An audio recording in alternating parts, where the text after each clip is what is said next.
So majority of our patients that have a cleft lip and palate, specifically due to the cleft in the maxilla, that's the upper jaw.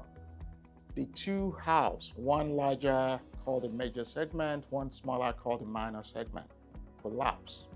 And this collapse creates a condition called a crossbite. And if you have a crossbite, the soft tissue, the palatal structures are misaligned or malaligned.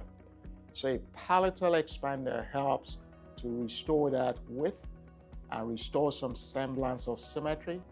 And all these factors again help in terms of surgical planning and the placement of the bone grafts, at the appropriate time.